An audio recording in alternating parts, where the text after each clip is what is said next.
I don't think we'd be restricting parking on your side of the street, by your house. Police, yes, the way that our park officer works, he works a standard 40-hour week. It's moved toward later in the evening during the summer hours and a little bit earlier in the evening during the winter hours.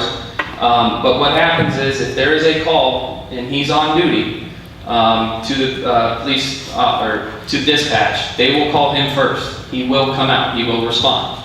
He does not work 24 hours a day, so that is where there are some limitations there. But that is the one benefit, is that if he is on call, he will get that call, and that is his top priority, is to respond to an issue in the parks. That is his only responsibility, unless there's another officer in distress somewhere. So that is one of the benefits of the park levy, is that he's only assigned to our park.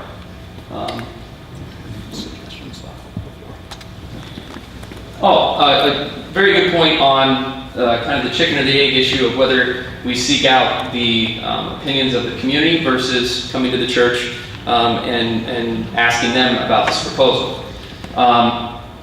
Could have gone either way. However, I think the reason that this plan of action was taken is that it's the church property. And I look at it, if we'd gone and wanted to do something on your property, you'd be the first person we'd come to talk to.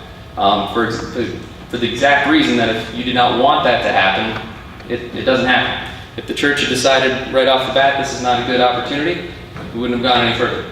And the church may still decide, based on response, that it isn't something they want to pursue, or they may decide that it is, and then there's still several layers of decision-making that has to take place. But it's a very difficult thing to try to include everyone at the same time.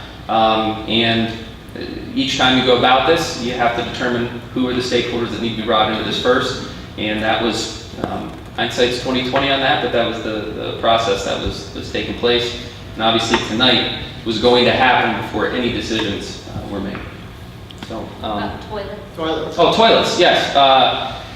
Most of our parks, particularly neighborhood parks, which is what this would fit into in terms of category, do not have bathrooms. Our larger parks are typically the only ones that do have bathrooms. Certainly, there may be instances where someone comes and needs to use the restroom. However, the majority of our neighborhood parks are used by people who walk to them. So typically they can walk back to their homes to use them. I know the church has considered whether they want to leave the doors open for that purpose. That's still something that would need to be discussed, but I know we don't provide those facilities in many of our neighborhood parks. If they walk, why do you need parking? Seems like a double standard, doesn't it? Well, if there is a shelter rental, if a neighborhood wants to have a party, there may be some people that have to bring up coolers or whatever else that they may want. And there are occasional people with handicaps and disabilities that may want to use the park as well. You need parking, yeah.